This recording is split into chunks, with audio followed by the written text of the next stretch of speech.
Hello YouTube.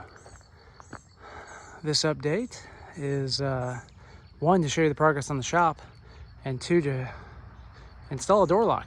So first, the shop. As you can see, we've come a little bit since the last time you saw it. The crew finished putting it up, and so first step's done. The next steps are the pad and then the doors, and they'll go in that order. But I want to at least give you a quick little tour of what all they did and kind of what things look like. The other things that we've done are right back here. We've started the drain waste and vent plumbing. The shop's going to have a bathroom, just a toilet and a sink. So right there we've got a 3-inch line for the toilet, and that's going to go out to the building and eventually tie into the septic. And then here we've got a 2-inch line. That's going to be the sink, drain, and then the vent for the whole system. So that'll eventually go up and out of the building, and the sink will tee off and tie in there pretty much over on the other side here. So there'll be a sink, around here or so. So all in all, it's looking pretty good so far.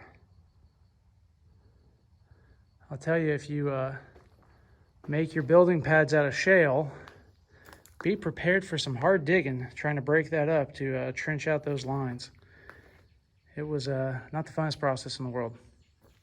But the primary focus of the video today is we're going to install a door lock. So one of the options that I got on this shop was just a normal side exterior door.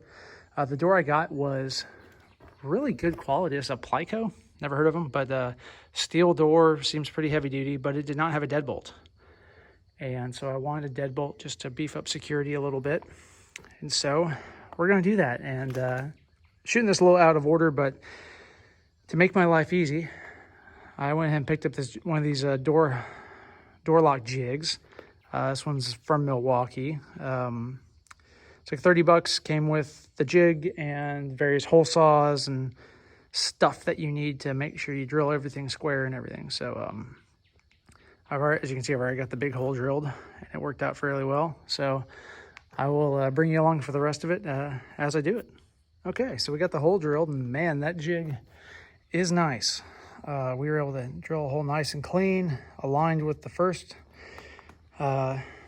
existing latch, and this door was really nice. So it had this removable panel right here that I was able to pop off, and it already had this little plastic part drilled out. So I had a perfect, not only just guide for my hole saw to drill in, but I also used this to align the whole jig to get it nice, evenly spaced and everything. So it was quite nice.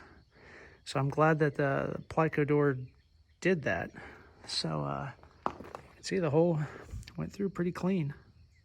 Nice thing about that Milwaukee jig is that it includes a stop in the hole saw, so that it will bottom out the hole saw as you're drilling through to where the pilot bit will go through, but not the actual hole saw. And it does that to prevent tear out on the other side.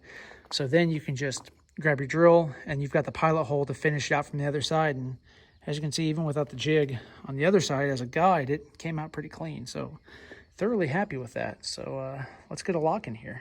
All right, deadbolt installed. I'm happy that the finish matches pretty well. This is a Slage lock. It came with good reviews as kind of the best kind of entry level. I actually care about my deadbolt not being able to be picked by locksmiths kind of thing. So I hope it'll work out. It was slightly more expensive than the cheap ones. So here's what the kind of finished product looks like. Turns, works, so I guess that's a success. Next step will be drilling out right up here. So I'll bring you along when I get that done. Mark that new space correctly. And I heard an old internet trick of using lipstick. Well, I don't have any lipstick because I forgot it at home. So I used this. I colored that deadbolt with contrast, just some Sharpie. and closed the door, ran the deadbolt a few times, and what I was left with is that little faint outline there. So that should be good enough for me to drill my hole, initial hole, and from there, mark my whole plate out. Mission accomplished. We have it cut. It's not the cleanest thing in the world. I need to eventually clean up some of this just aesthetically, but it does lock and function. All I had to cut out that hole was a drill bit and a file that was too big. So made do with what we had, and we got it done.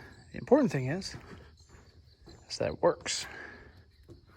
So we shut the door, lock, unlock, open. So that is that. A little extra security. This whole frame is tubular steel. I'm very impressed with the construction. So it should hold very well. So I guess that's it for now. Thanks for watching.